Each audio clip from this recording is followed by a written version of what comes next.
नमस्कार दोस्तों, कैसे हैं आप लोग। मैं बहुत दिनों के बाद लाइव आया हूं और एक ख़ास विषय को लेकर। जो विषय जो है बहुत ही सेंसिटिव है, नया तो नहीं है, लेकिन पहले से ही ये विषय काफ़ी गर्मा गर्मी करता है। इस विषय में कोई दम तो नहीं दिखता। ये अनपढ़ और जाहिल लोगों का, जिसको नॉलेज नहीं है, उन लोगों की तरफ से ये विषय उठाया गया है। बात यह है कि भाषा को लेकर राजनीति करना ये सबसे बड़ा मूर्ख और बेवकूफ़ी का कारण है। जिस देश में लोकतंत्र चल रहा हो और संविधान चल रहा हो और संविधान के अनुसार हमारी भारतीय भाषा हिंदी, जिसे किसी भी कंट्री में बोला जा सकता है, किसी भी राज्य में बोला जा सकता है, किसी भी व्यक्ति को द्वारा बोला जा सकता है। उसे न बोलने के लिए किसी को रोकना नहीं जा सकता। भाई, जिसको जो भाषा आती है उस भाषा में बात करो, प्रॉब्लम क्या है। अब ऐसा नहीं कि आप हिंदी नहीं बात कर सकते।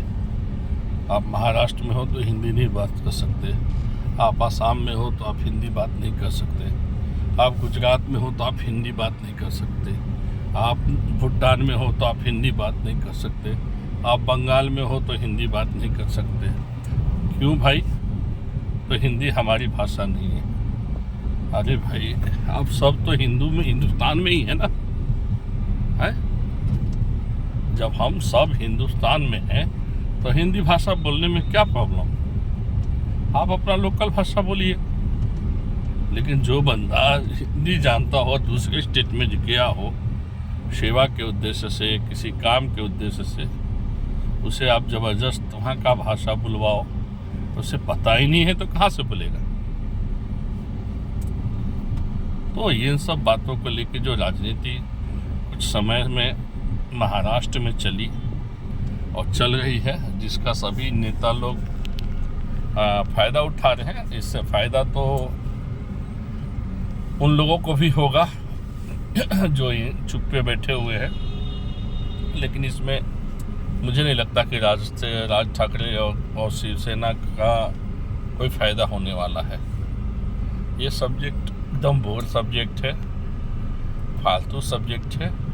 महाराष्ट्र की जनता भी इस पर ज़्यादा ध्यान देती नहीं है और ना देगी क्योंकि महाराष्ट्र से सब्जियां गुजरात आती हैं, महाराष्ट्र के अंगूर गुजरात आते हैं, महाराष्ट्र के बहुत सारे गन्ना गुजरात, महाराष्ट्र के जितने बहुत सारे महाराष्ट्र के जो खेती के उपजा हुआ चीज़ें हैं जो गुजरात, एमपी, बिहार ऐसे राज्यों में जाते हैं और वहाँ से जो पैसा आता है वो महाराष्ट्र में यूज किया जाता है। तो कहने का मतलब कि ऐसा ना हो कि ट्रेड वार शुरू हो जाए और महाराष्ट्र की गाड़ियाँ जो आप असम में देखते हैं, बंगाल में देखते हैं, उड़ीसा में देखते हैं, जो गई होती हैं, उनको वहीं के वहीं रोक दिया जाए तो अचानक देश ठप हो जाएगा। इन लोगों के बच्चे तो बड़े बड़े स्कूलों में पढ़ते हैं जिसमें इंग्लिश, हिंदी, गुजराती, चाहे और भाषा, फ्रेंच भाषा सीखने के लिए, चाहे अमेरिकन भाषा सीखने के लिए जाते हैं और जनता को लोग गुमराह करते रहते हैं। तो मेरा यही मानना है कि भाषा सभी इम्पोर्टेंट है, चाहे इंग्लिश हो, चाहे बंगाली हो, चाहे गुजराती हो, चाहे भोजपुरी हो, चाहे मराठी हो, पर अपने अपने जगह पे। और जिसको जो भाषा आती है उस भाषा में बात करो। नहीं आती है तो बंदा कहाँ से बोलेगा।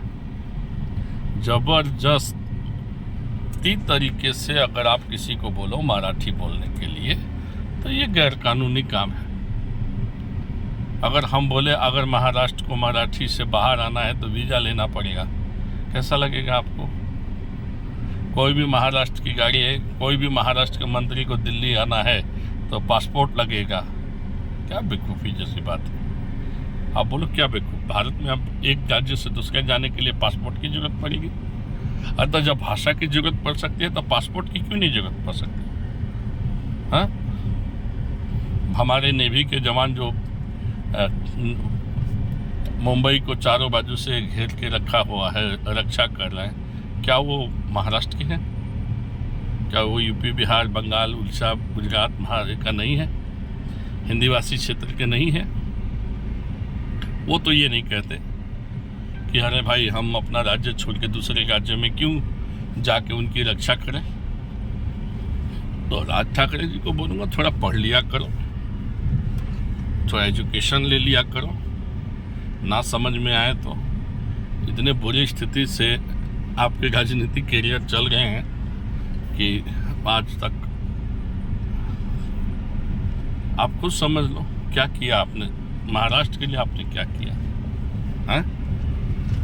महाराष्ट्र के लिए एक भी अच्छा काम अगर आपने राज ठाकरे साहब किए हो तो हमको बताएं कि आपने ये काम अच्छा किया, अपनी प्रॉपर्टी अच्छी बना ली। तो इस वीडियो के माध्यम से मैं यही कहूँगा, जो लोग मेरा वीडियो देख रहे हैं उनको मैं कहूँगा कि इन नेताओं के बहकावे में ना आए। जातिवाद, भेदभाव, गोरा काला, स्टेटवाद, असामी, बंगाली, बिहारी, गुजराती, ये सबसे दूर हट के, भाषावाद, ये सबसे दूर हट के हमें एकता में ला के चलनी है, एक होकर चलना है। क्योंकि हम सब एक संविधान में, संविधान के अंतर्गत हम लोग रह रहे हैं। भीमराव अम्बेडकर जी मराठी थे, तो उन्होंने तो कभी ऐसा नहीं कहा कि आप सिर्फ मराठी में ही संविधान पढ़िए या संविधान बनाइए। ये तो भीमराव अम्बेडकर महाराष्ट्र का अपमान है, भीमराव अम्बेडकर जी का अपमान है, ये खुलेआम संविधान का अपमान है। भीमराव अम्बेडकर जी ने जो संविधान बनाया उस संविधान में ऐसी कोई चर्चा नहीं की। तो ऐसे लोग जो खुलेआम भीमराव अम्बेडकर जी का अपमान कर रहे हैं, उनके संविधान को अपमान कर रहे हैं, ऐसे लोगों को नीति आयोग से मेरा अनुरोध है कि इनको इलेक्शन लड़ने का अधिकार भी छीन लेना चाहिए। क्योंकि इलेक्शन लड़ने का अधिकार भारत सरकार इनको तब देती है, न कि खाली महाराष्ट्र सरकार। तो ये जो नीति आयोग है, इनसे मैं कहूँगा, इलेक्शन कमीशन है, इनसे मैं कहूँगा कि ऐसे नेताओं का जो देश के, राष्ट्र के खिलाफ बात करते हैं, उन्हें इलेक्शन लड़ने का अधिकार नहीं दिया जाए, उनके फॉर्म को रिजेक्ट कर दिया जाए। चाहे वो किसी भी धर्म के हो, चाहे किसी भी जाति के हो, चाहे कोई भी व्यक्ति हो, जो नेशन को तकलीफ करेगा, जो संविधान के खिलाफ बात करेगा, जो जातिवाद फैलाएगा, जो धर्मवाद फैलाएगा, ऐसे लोगों को आप टिकट ना दें। अगर वो अप्लाई भी करते हैं तो उन्हें रिजेक्ट कर दें, और रिजेक्ट करने के बाद देखिए ऐसे लोग बोलना बंद कर देंगे। क्योंकि इनका यही उद्देश्य है कि लोगों को भड़का के, फटका के और इलेक्शन में अपना वोट ले लेना। अरे भाई, आपको हिंदी आती है, आप हिंदी में बात करो, मुझे मराठी आती है, मैं मराठी में बात करूँगा, उसको गुजराती आती है, उसको गुजराती में बात करेगा, वो बंगाली है, बंगाली में बात करेगा। अब किसी को उल्टा बोलो, बंगाली को बोलो एक काम कर, तू गुजराती बोल, कहाँ से बोलेगा बंदा? हिंदी भाषी को बोलो कि आप मराठी बात करो, कहाँ से बात करेगा? केरला में जाके बोलो केरला भाषा बात करो, कहाँ से बात करेगा? तो ये सारी चीज़ें जो हैं वो हटा देनी चाहिए, और हटाकर एक संविधान जो है उसी का पालन करना चाहिए। लोग अपनी इच्छा से जो चाहे भाषा बोल सकता है, कोई किसी को ज़बरदस्ती नहीं करा सकता। और जो लोग ये ज़बरदस्ती करा रहे हैं, उनको मेरा अनुरोध है कि आने वाले समय में आपके बच्चों को ये जवाब देना पड़ जाएगा। आज आप जो बीज बो के जा रहे हो, आने वाले समय में आपके बच्चों को ये ऐसा ना हो कि किसी हिंदीवासी से शादी करना पड़ जाए, ऐसा ना हो कि उन्हें आगे बढ़ने ना दिया जाए। तब आप बोलोगे कि हमारे पिताजी ने किया था, हमने थोड़ी किया था, पर आपने तो बीज डाला है ना, है? तो लोगों से मेरा यही अनुरोध है कि भाषावाद को ख़त्म करें, राजनीति में ये सब चीज़ें मत लाएं, लोकतंत्र को बदनाम ना करें। लोकतंत्र एक बहुत खूबसूरत चीज़ है जिसमें हर कोई व्यक्ति राजा बन सकता है, राज्य कर सकता है, लेकिन इसका डिसएडवांटेज है कि आप कुछ भी उठाकर कोई भी मुद्दा बनाकर लोगों को गुमराह कर सकते हैं। तो मैं इलेक्शन कमीशन से अनुरोध करूंगा, अगर मेरा ये वीडियो देख रहे हैं तो जो लोग भाषा पे राजनीति करें, धर्म पे राजनीति करें, जाति पे राजनीति करें, उनको उनका इलेक्शन देने का अधिकार छीन लेना चाहिए। ये मेरा सुझाव बहुत बेहतर सुझाव है। उनको कोई सज़ा देने की ज़रूरत नहीं है। उनको इलेक्शन में उनको टिकट मिलना ही मुश्किल है। अगर कोई पार्टी दे भी देती है तो उसे इलेक्शन कमीशन रिजेक्ट कर दे, ये रिमार्क करके कि इन्होंने भाषा पर राजनीति की, देश के राष्ट्र के नाम पर राजनीति की, लोगों को दंगा फैलाया, और फिर देखिए लोग कितने सीधे तरीके से आ सकते हैं। तो मैं यही बोलूँगा कि ऐसी बातें जो है राज ठाकरे जी को बंद कर देना चाहिए। बच्चे नहीं हैं, बड़े हो गए हैं, और थोड़ा सुधर जाए, ठीक है। देश सबका है, सभी राज्य सभी देश के अंदर आते हैं और सभी मिलजुल के रहेंगे, रह भी रहे हैं। हमने सबने मिलजुल के आज़ादी की लड़ाई लड़ी, अंग्रेज़ों से लड़ा। शिवाजी महाराज जो महाराष्ट्र के थे, उन्होंने हिंदुओं के लिए पूरी क़यामत को पलट दिया। उनका पूरा परिवार आज भी उनको सब जगह चाहते हैं यार। किसी ने ये कहा, वो तो महाराष्ट्र के लिए लगे थे, हमारे लिए नहीं लगे, ऐसा किसी ने बोला? नहीं बोला।